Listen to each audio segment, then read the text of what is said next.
How to find the recycle bin on iPhone 8 Plus. First, it's important to note that iPhone does not have a single recycle bin like Windows computers.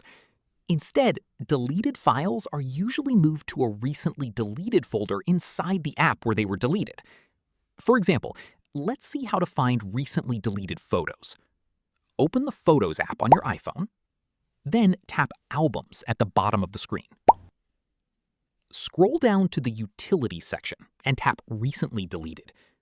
You may need to use Face ID, Touch ID, or your iPhone passcode to open this folder.